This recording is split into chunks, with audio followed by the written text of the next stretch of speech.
Class 12th भौतिक विज्ञान physics में आज का क्लास होगा विद्युतशीलता।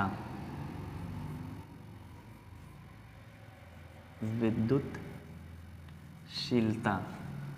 विद्युतशीलता क्या होता है या विद्युतशीलता किसे कहते हैं? विद्युतशीलता को इंग्लिश में कहते हैं परमिटिविटी।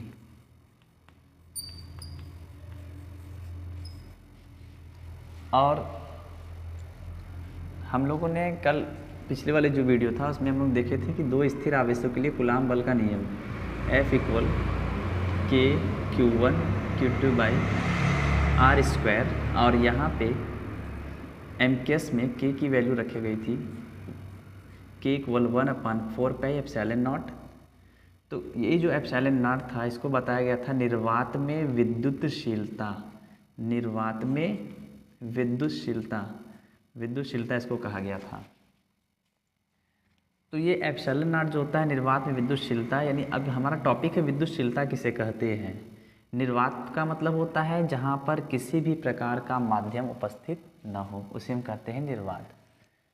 तो आइए समझते हैं विद्युतशीलता क्या होती है। तो पहले सुन लीजिए, विद्युतशीलता किसी भी माध्यम की एक गुण होती है जो यह दर्शाती है कि वह कितनी सरलतापूर्वक विद्युत बल रेखाओं को पारगमित करती है। तो यह माध्यम की एक गुण होती है विद्युतशीलता।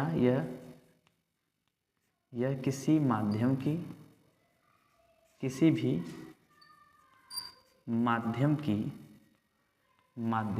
एक गुण होती है कि एक गुण होती है, एक क्वालिटी होती है, एक गुण होती है जो यह दर्शाती है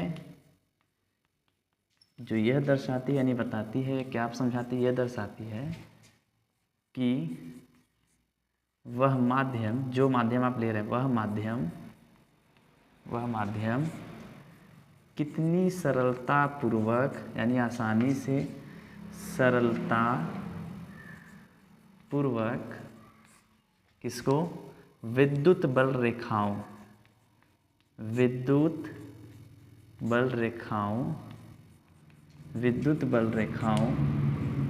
को पारगमित करती है।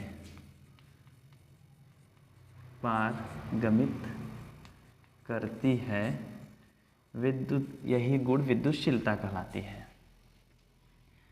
तो विद्युतशीलता किसी भी माध्यम की एक गुण होती है जो यह बताती है कि वह माध्यम, जो भी माध्यम आप ले रहे हैं, वह माध्यम विद्युत बल रेखाओं को कितनी सरलतापूर्वक पारगमित करा सकती है। बस ठीक है। अब विद्युत बल रेखा क्या होती है, अभी जब इसका हेडिंग आएगा तो आपको बताया जाएगा। वैसे भी बता देते हैं विद्युत बल रेखा क्या होती है। काल्पनिक रेखा होती है जो त्रिध्रुव से प्रारंभ होती है, दक्षिण ध्रुव में समाप्त होती है, नॉर्थ से निकलती है, साउथ में समाप्त हो जाती है।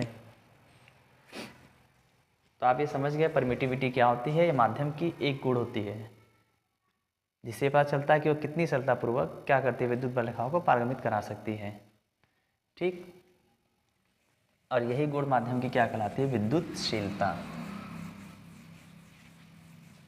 अब देखिए, जो कल या इसके पिछले वीडियो में दो स्थिर आवेशों के मध्य बल निकाला गया था। मान लीजिए कि वो जो Q1 और Q2 जो दो स्थिर आवेश थे वह कहाँ पे उपस्थित हो, निर्वात में उपस्थित हैं, निर्वात की उपस्थिति में है। तो यहाँ से पहला जो केस बनेगा तो लिखेंगे निर्वात की उपस्थिति में क्या, स्थिर विद्युत बल कूलाम का। तो F इक्वल के Q1 Q2 by R square था। K की वैल्यू पुट करिए तो 1/4 pi epsilon naught Q1 Q2 by R square. अब यहाँ पे आपको सिर्फ लिख देना है वैक्यूम, यानी V से, V का मतलब वैक्यूम। अब ये V लग गया, यानी ये जो बल है किस में है, निर्वात के लिए है, यानी दो आवेश जो है निर्वात में उपस्थित हैं। ये V बताता है, क्या दर्शाता है कि जो आवेश है वो निर्वात की उपस्थिति में है। और यहाँ से बताता है, और दूसरा एप्सिलॉन नॉट से। यदि एप्सिलॉन के पास नॉट लगा है तो इसका मतलब कि वो आवेश निर्वात की उपस्थिति में है।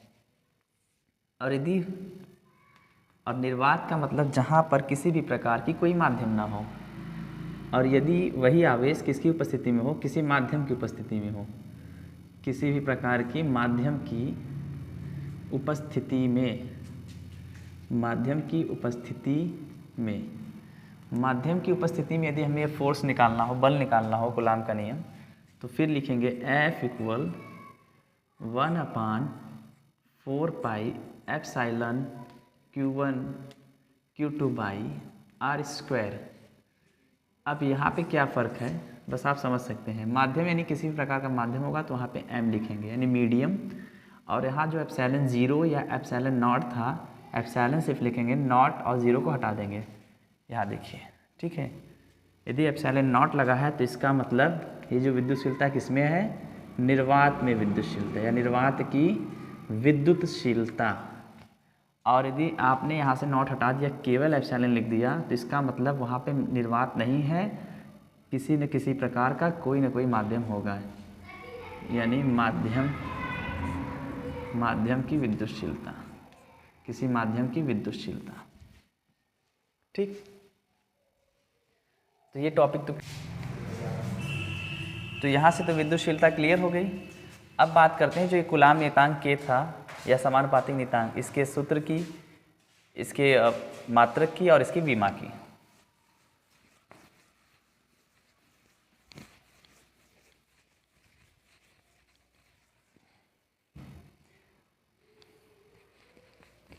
तो देखिए, कल का फार्मूला था F equal K Q1 Q2 by R square.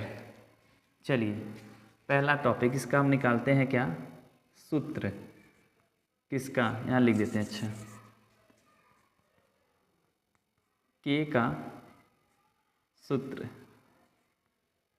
यानी जो कूलाम नियतांक का फार्मूला क्या बनेगा, इसका K का फार्मूला निकालना हो तो F equal K Q1 Q2 by R square. इसके नीचे कुछ नहीं, 1 मान लेते, इसके नीचे R स्क्वायर है। ठीक, K का फार्मूला चाहिए तो क्रॉस मल्टीप्लाई कर लीजिए, इसका इसमें, इसके इसमें, तो इसका पूरा 1 में करेंगे तो वही मिलेगा K Q1 Q2, और इसका हो जाएगा F R स्क्वायर। हमें सिर्फ K की वैल्यू चाहिए तो Q1 Q2 के यहाँ से हटाना होगा, तो F R स्क्वायर, Q1 और Q2 जो आवेश यहाँ पे मल्टीप्लाई है, और उधर जब करेंगे तो हम क्या हो जाएंगे, उस पर इसको शिफ्ट करेंगे तो डिवाइड यानी कि भाग में चले जाएंगे। तो K equal F R square upon Q1 Q2, ये क्या है, इसका सूत्र है। अगले स्टेप में बात करें तो K का मात्रक यानी यूनिट, इसका क्या यूनिट होगा, तो फार्मूले से F इक्वल, यहाँ से K इक्वल F है बल का मात्रक, न्यूटन, R है दूरी यानी कि मीटर स्क्वायर, और अपान यानी प्रति क्या है, कूलाम, 2 कूलाम है तो कूलाम का आवेश है, आवेश का मात्रक कूलाम होता है, तो 2 आवेश है तो यहाँ पे हो जाएगा कूलाम स्क्वायर। ठीक है, या इसको ऐसे भी लिख सकते हैं, K equal Newton metre square coulomb के पावर -2, उसको ऊपर शिफ्ट करेंगे तो ये जो पावर है माइनस में हो जाएगा, इस फॉर्म में भी लिख सकते हैं। अब तीसरे स्टेप की बात करें, अगली पॉइंट हमारी बनेगी K की विमा यानी डायमेंशनल फार्मूला क्या होता है। तो हम लोग इसी फार्मूले से निकालेंगे K equal F R square upon Q1 Q2 से। तो सबसे पहले K इक्वल F यानी फोर्स, बल का विमा निकालिए, तो F इक्वल होता है ma। तो F इक्वल, इसको M को क्या कहते हैं, द्रव्यमान, मास, और विमी सूत्र में इसको दिखाते हैं कैपिटल M से, तो M की पावर 1। A का मतलब एक्सेलरेशन यानी त्वरण, इसका मात्रक होता है मीटर प्रति सेकंड स्क्वायर। मीटर है तो L के पावर 1, सेकंड स्क्वायर, प्रति है तो T के पावर 2, सेकंड को T से लेकिन ये ऊपर लेंगे तो -2, क्योंकि A में क्या होता है, मीटर पर सेकेंड स्क्वायर, नीचे होता है, इसको सेकेंड को वीवी में टी से दिखाते हैं समय को, ठीक है, विभा सूत्र में। तो इसको जब ऊपर शिफ्ट करेंगे तो -2 हो जाएगा। तो यहाँ f का क्या लिखेंगे, m के पावर 1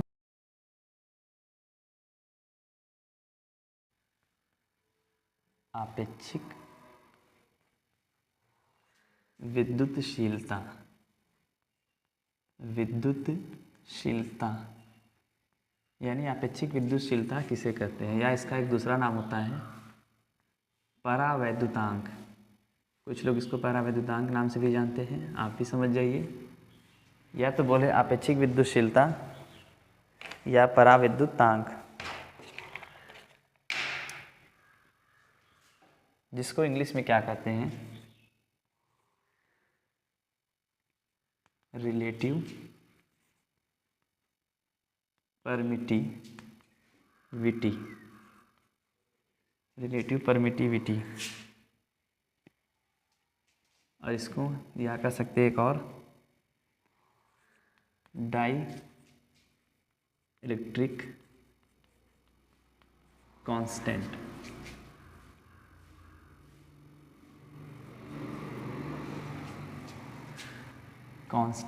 ठीक। तो बिल्कुल सिंपल सी परिभाषा है इसकी, जो डिफिनेशन है बिल्कुल सिंपल है। किसी माध्यम की विद्युतशीलता, और माध्यम की विद्युतशीलता में आपको मैंने बताया था सिर्फ एप्सिलॉन होता है, माध्यम की विद्युतशीलता और निर्वात की विद्युतशीलता यानी एप्सिलॉन नॉट लगा दिए एप्सिलॉन के पास तो निर्वात का हो गया, केवल एप्सिलॉन लिखा है तो किसी न किसी प्रकार का वहाँ पे माध्यम होगा, के अनुपात को क्या कहते हैं, परावैद्युतांक या आपेक्षिक विद्युतशीलता यानी एप्सिलॉन आर से। ये टॉपिक क्लियर हो गया, छोटी सी डिफिनेशन थी। किसी माध्यम के संगत विद्युतशीलता और निर्वात के संगत विद्युतशीलता के अनुपात को क्या कहते हैं, आपेक्षिक विद्युतशीलता या परावैद्युतांक। आइए इसकी डिफिनेशन को हम एक बार लिख देते हैं और आप सुनकर गौर से इसको लिखिएगा। और वीडियो यदि आपको क्लियर नहीं दिखता है तो उसकी क्वालिटी बढ़ा के देख सकते हैं अच्छे से। तो हम लिखते हैं किसी माध्यम के संगत विद्युतशीलता, किसी माध्यम के संगत विद्युतशीलता तथा निर्वात के संगत विद्युतशीलता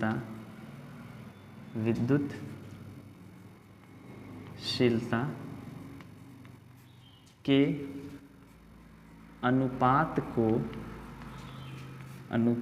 को क्या कहते हैं, आपेक्षिक विद्युतशीलता। मैं सिर्फ आ लिख के ऐसे लिख रहा हूँ, आप समझ जाइएगा। आपेक्षिक विद्युतशीलता आप तो पूरा लिखिएगा, या परावैद्युतांक कहते हैं, परावैद्युतांक कहते हैं, ठीक है। इसे किससे प्रदर्शित करते हैं, तो देखिए एप्सिलॉन आर से प्रदर्शित करते हैं या दर्शाते हैं, किसे, आपेक्षिक विद्युतशीलता या परावैद्युतांक को।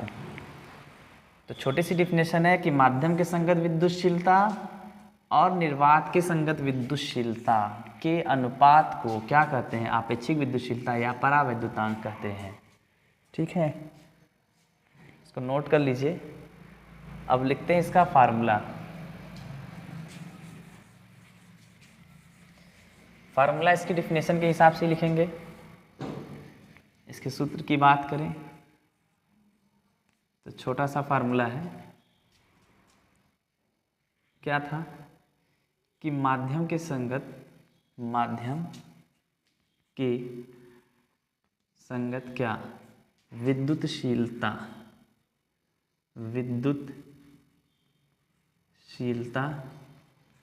और दूसरा क्या था, निर्वात के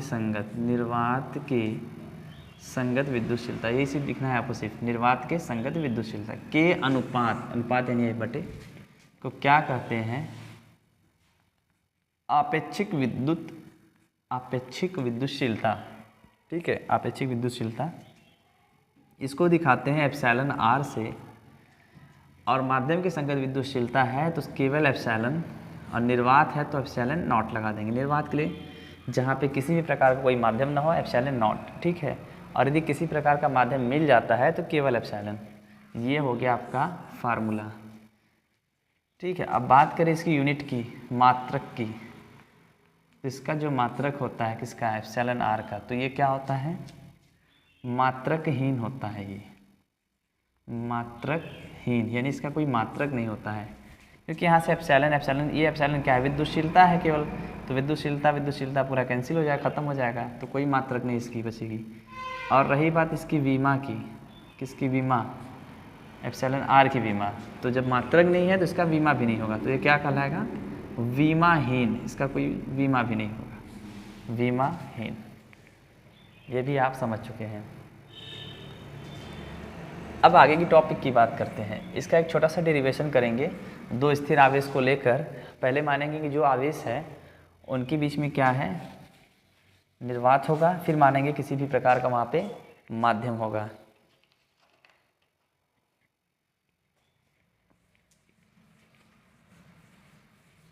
तो कुलाम ने दो स्थिर आवेशों के लिए एक फार्मूला दिया था, उसी फार्मूले से हम करते हैं सत्यापन।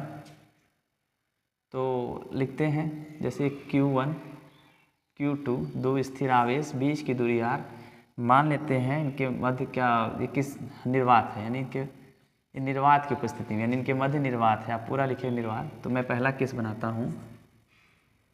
स्थिति नंबर 1 में कहूँगा कि ये जो आवेश है वो निर्वात की उपस्थिति में, यानी इनके मध्य निर्वात उपस्थित है। मैं कहूँ सीधे सीधे मैं लिख दे रहा हूँ यहाँ पे, निर्वात की उपस्थिति में, निर्वात की उपस्थिति में। आप लिखेंगे यहाँ पे यदि आवेशों के मध्य निर्वात उपस्थित हो, ठीक। निर्वात की स्थिति में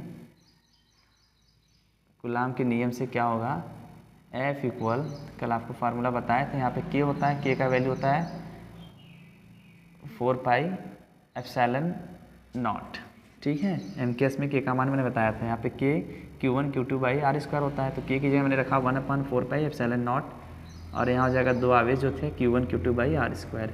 ये तो आप समझ सकते हैं ना, यहाँ पे K था, अब K की वैल्यू क्या है 1/4 pi epsilon not. Epsilon not ये दर्शाता है कि निर्वात की उपस्थिति में है, ठीक है। ये हो गया इक्वेशन नंबर आपका फर्स्ट। सेकंड की बात करें तो केस नंबर 2। अब कहेंगे कि मान लेते हैं वहाँ पे किसी न किसी प्रकार का माध्यम हो। जैसे माध्यम तो आप जानते हैं, जल, वायु, कांच, ये सब एक माध्यम होते हैं, और जहाँ पे कोई माध्यम नहीं है वहाँ पे निर्वात। तो इस बार लिखेंगे कि माध्यम की उपस्थिति में, माध्यम की उपस्थिति में, माध्यम की उपस्थिति में स्थिर आवेशों के लिए कूलाम का नियम। अच्छा, यहाँ पे एक छोटा सा आप लिख दीजिए वी का मतलब वैक्यूम। तो अब होगा आपका F मीडियम इक्वल 1/4 पाई, इस बार एप्सिलॉन नॉट से नॉट हटा देंगे, सिर्फ एप्सिलॉन। एप्सिलॉन ये दर्शाता है कि यहाँ पे किसी न किसी प्रकार का माध्यम होगा, Q1 Q2 by R square. Equation number second. अब कुछ नहीं करना है, समीकरण 1 यानी 1 और 2 का भाग कर देना है। तो मैं यहाँ लिख देता हूँ समीकरण यानी इक्वेशन नंबर फर्स्ट डिवाइडेड, यानी समीकरण 2 से क्या करने पर, भाग देने पर। मैंने भाग का निशान डायरेक्ट लिख दिया है, यहाँ पे बना दिया सिंबल, तो दे दीजिए। तो इसका हो जाएगा एफ वी यानी वैक्यूम, अपान क्या हो जाएगा एफ मीडियम। इनकी वैल्यू पुट कर दीजिए।